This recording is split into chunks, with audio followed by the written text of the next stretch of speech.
ప్రభునందు నాకు అత్యంత ప్రియమైనటువంటి వారులారా, మన ప్రభువును రక్షకునైనటువంటి యేసుక్రీస్తు వారి యొక్క శుభనామములో మీ అందరికీ నా హృదయపూర్వకమైన శుభములు వందనములు తెలియజేస్తున్నాను. ఉదయకాల సమయంలో దేవుని వాక్యాన్ని ధ్యానం చేసుకుందాం. ఈరోజు వాక్య ధ్యానం కొరకు మనం తీసుకున్నటువంటి లేఖన భాగము యోహాను సువార్త 6వ అధ్యాయం 35వ వచనం చదువుకుందాం. అందుకు యేసు వారితో ఇట్లనెను, జీవాహారము నేనే, నా యొద్దకు వచ్చేవాడు ఏమాత్రమును ఆకలిగొనడు, నా యందు విశ్వాసం ఉంచువాడు ఎప్పుడునూ దప్పికొనడు.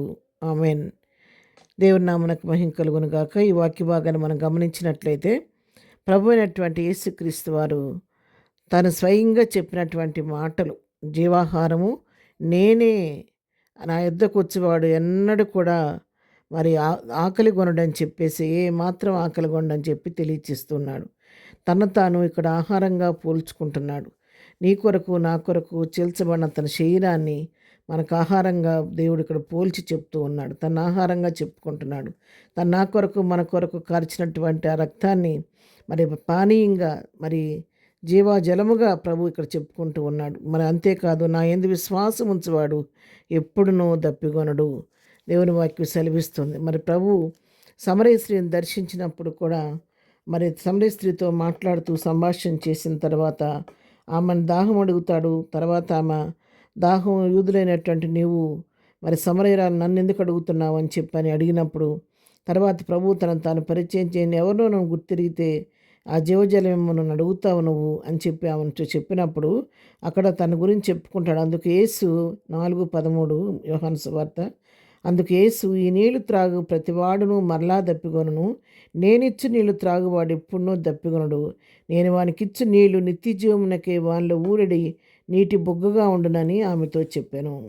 ఇక్కడ కూడా తాను మరి నేను ఆ నీటిని తాగేవారు, ఆ జీవజలములు త్రాగేవాడు నిత్యం ఊరే నీటి బొగ్గలాగా ఉంటారని చెప్పేసని ఇక్కడ దేవుని వాక్యం సెలవిస్తూ ఉంది. మరి జీవాహారం నేనేనని చెప్పి ప్రభు తాను పరిచయం చేసుకుంటాడు. యోహాను సువార్త 6వ అధ్యాయం మరి 52వ వచనం చదువుకున్నట్టయితే, యూదులు ఈయన తన శరీరమును ఎలాగో తిన్నయగలడని ఒకరితో ఒకడు వాదించిరి. కావున యేసు ఇట్లని, మీరు మనిషి కుమారుని శరీరము తిని ఆయన రక్తం త్రాగితేనే కానీ మీలో మీరు జీవం కలవారు కారు. మొట్టమొదటిగా మనం తెలుసుకోవాలి సత్యం ఏంటంటే, ఆయన శరీరము తిని ఆయన రక్తము త్రాగితేనే మనలో జీవం అనేది ఉంటుంది. జీవం కలిగిన వారుగా మనం ఉంటాం. ఒకవేళ గనక మరి రక్షణ పొందామని పేరు మాత్రం కలిగి ఉండి ఆయన రక్తమాంసాల్లో మనం పాలు పంచుకోకపోతే జరిగేది ఏంటంటే దేవుని యొక్క జీవం మనలో ఉండదు. మన 54వ వచనం, నా శరీరం తిని రక్తం త్రాగబడి నిత్యజీవం గలవాడు అంత్యదినమని నేను వారిని లేపుదును. ఎవరైతే ఆయన రక్తమాంసాల్లో పాలు పంచుకుంటారో, ఆయన శరీరం తిని ఆయన రక్తం త్రాగుతారో వారు నిత్యజీవానికి వారసులు అవుతారని, అంత్యదినాన్ని వారిని నేను లేపుతానని చెప్పని ప్రభు ఇక్కడ మనకు వాగ్దానం చేస్తున్నాడు. నా శరీరము నిజమైన ఆహారము, రక్తము నిజమైన పానమునై ఉన్నది. నా శరీరం తిని రక్తం త్రాగు నా యందును నేను వాని యందును నిలిచియుందును. మూడోదిగా చూసినట్లయితే, ఎవరైతే దేవుని యొక్క శరీరము తిని ఆయన రక్తం త్రాగుతారో వారితో ప్రభుతో మమేకమైన వారుగా మనం ఉంటాం.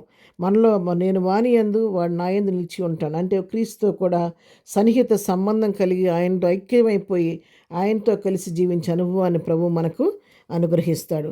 అంతేకాదు, ఈ ఆహారం ఎటువంటి ఆహారం అంటే ఆయన శరీరానికి సాదృశ్యంగా ఇచ్చిన రొట్టె, మరి రక్తానికి సాదృశ్యస్తున్నటువంటి ఆ ద్రాక్ష రసంలో మనం తప్పకుండా మరి దానిలో పాలు పొందాలి. 57వ వచనం చూస్తున్నాను.